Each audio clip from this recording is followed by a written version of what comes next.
Sydney's King's Cross has a long history as a place of mystery, excitement, swinging doors, dimly lit staircases, rowdy noisemakers, late nights, and a 24-hour heartbeat. The heartbeat is now quieter, and the lights go out a lot earlier, but the spirit is still alive and very well. Historically, the convergence of streets at the top of William Street, namely William Street, King's Cross Road, Darlinghurst Road and Victoria Street, was known in the second half of the 19th century as the Cross. In 1897, its name was changed to Queen's Cross to celebrate the Diamond Jubilee of the long-serving Queen Victoria. In 1905, the City of Sydney Council changed its name again, this time to reflect the new monarch, King Edward VII.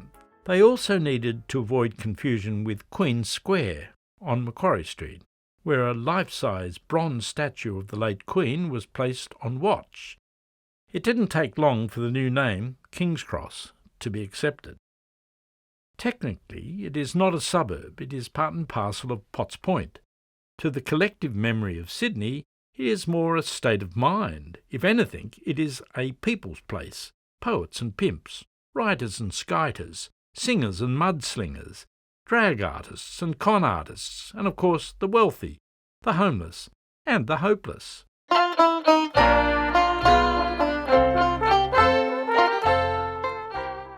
For well over a century, King's Cross was Sydney's main entertainment destination, offering cafes, dining, nightclubs and fancy shops, which sat alongside brothels, illegal gambling clubs, strip joints and dubious drinking holes. For much of the 20th century, it was the only part of Sydney open after 10 p.m, and sometimes its doors never shut. Things have changed in the Cross, a victim of its own infamy. Home entertainment, new conservatism and government-designed lockouts, all pandering to increasing gentrification. It was in the old King's Cross where many Australians had their first espresso coffee, first drink, first look at the other side of life, and for some, their first sexual encounter. It's not surprising that so many of us retain a nostalgic view of King's Cross, for it is a place held together by memories. The top of William Street is the gateway to King's Cross. It was where the trams met after their slow climb from the city or up Bayswater Road from Rushcutters Bay. It was where the time for a capstan clock glared down on visitors, and where, in 1974, the world's largest Coca-Cola sign added to the local colour. The main artery through the Cross is Darlinghurst Road, often referred to as the Strip or the Golden Mile. It had several earlier names: Woolloomooloo Road, Mill Road and Mill Hill Road, and for many colonials simply the Hill. The road's early life was dominated by posh Potts Point at one end and Darlinghurst Jail at the other. With the construction of William Street gazetted in 1834, it allowed the town's community — Sydney did not become a city until 1842 — an easier route to eastern suburbs than Oxford Street.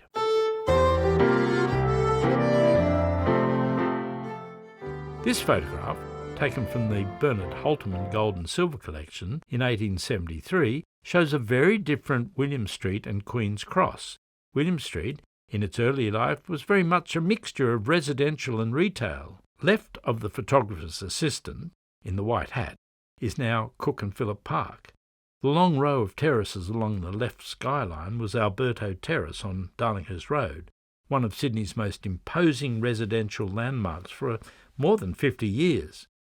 Apart from the horse manure on the street, there is only one vehicle, a horse-drawn cart. It is hard to imagine how this hectic thoroughfare could be so quiet. Nowadays people reminisce about the old Cross, although it's difficult to pinpoint what era they are referring to when they complain about gentrification. Few remember that the Strip was once primarily residential, from the 1870s through until the 1920s. For example, down from the Grand Alberto Terrace, David Scott Mitchell, for whom the Mitchell Library was named, lived in a handsome terrace at 17 Darlinghurst Road. One thing we all know, change is inevitable, even if not always desirable, and one by one the terraces gave way to retail and above street level accommodation.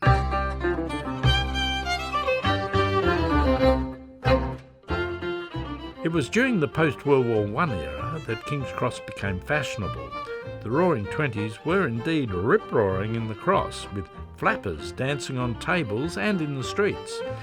There were several nightclubs, including some where cocaine, not then listed as a prohibited drug, was freely available. It was purchasable over the counter from chemists in the area. You could buy a plate of the drug at the notorious Kit Kat Club on William Street. Not surprisingly, the club's patrons danced till dawn.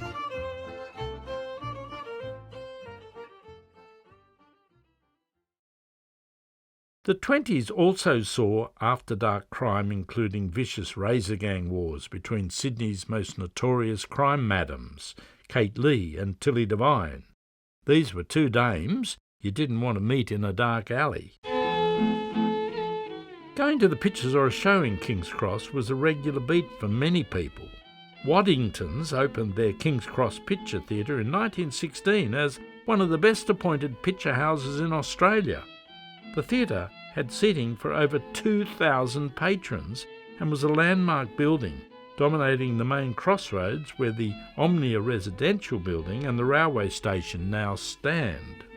Waddington's Picture Theatre was looking very tired and worn by the 1930s, and the new owners, General Theatres Corporation, instigated a major renovation in true Art Deco style.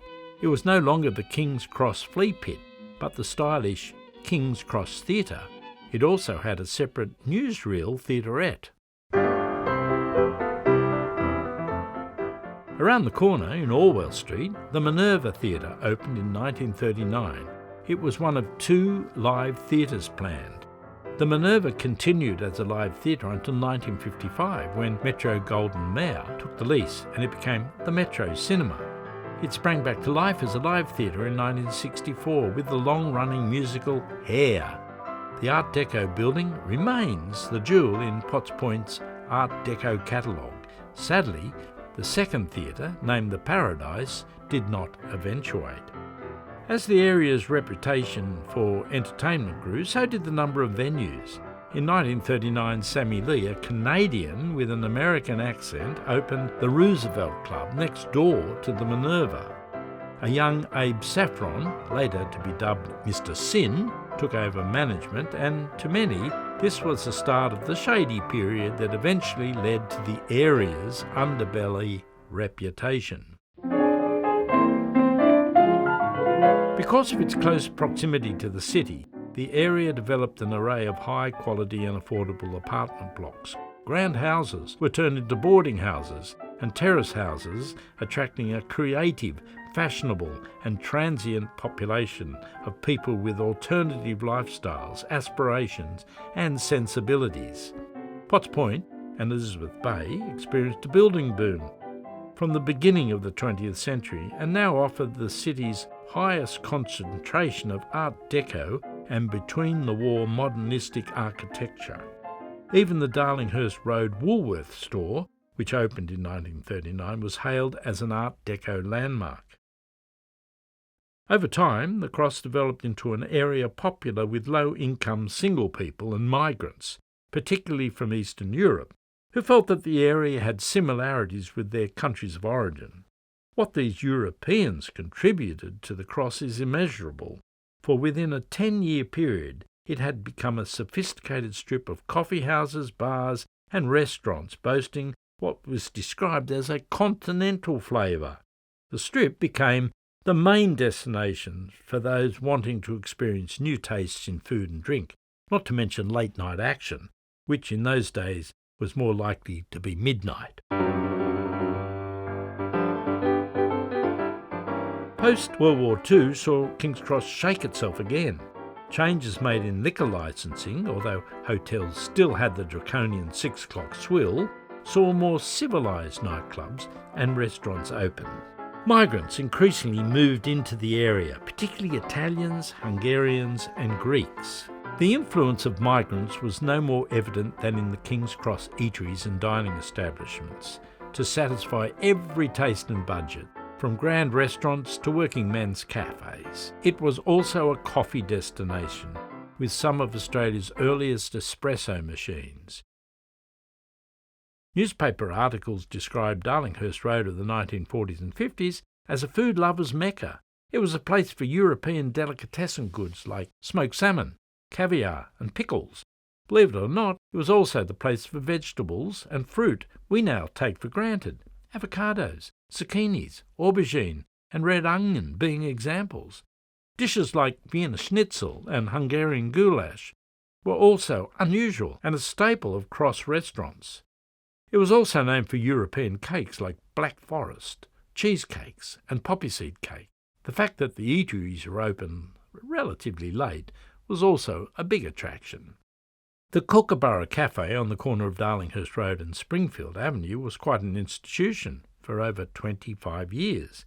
It is referred to as a restaurant and cafe, although it also had its own Kookaburra cake shop. Establishments like the Blue Danube, Sweetheart, La Trianon and the Chelsea were considered classy. The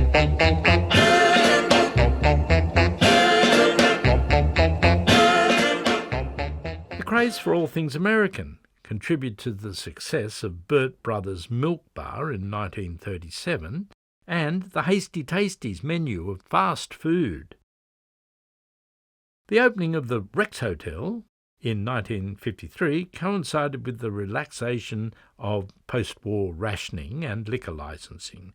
With outdoor eating and several bars, it dominated what became known as the Paris end of Macleay Street. It even had a gay bar known as the Bottoms Up Bar. What particularly impressed me was the absence of queer types. In 1960, Australia celebrated its truly international luxury hotel, the 36-storey Chevron Hotel on Macleay Street, with its service slogan of anything at any time. The hotel's nightclub, the Silver Spade, became the city's leading showroom, with a string of international stars from Shirley Bassey and Nat King Cole to the Beach Boys and the fabulous Warren Fahey, who sang "Gay, Gay, Gay." It was especially during the post-World War II period that King's Cross and its neighbouring environs became known across the city as a bohemian locality, a neighbourhood which was both hospitable to and favoured by people who chose to live outside of the mainstream.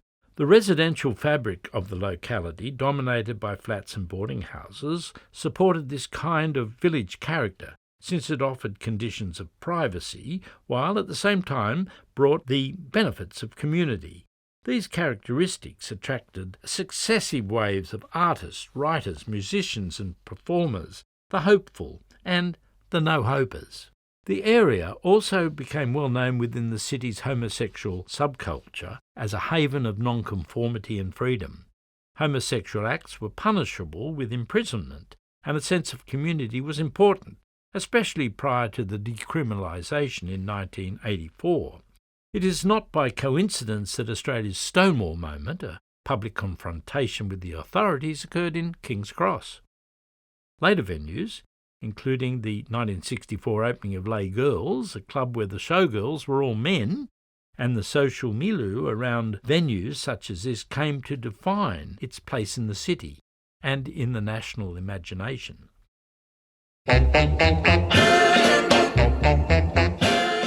The Vietnam War added to the somewhat sleazy history of King's Cross. For 12 years, thousands of R&R weary sailors and soldiers, particularly Americans, descended on the nightclubs, brothels and flea pits, with dollars jingling in their pockets. It was in this period that illicit drug use and abuse skyrocketed, and the area became a focus for dealers and associated crime. It was also the start of late-night trading for many clubs, usually 3 a.m. rather than the previous 1 a.m.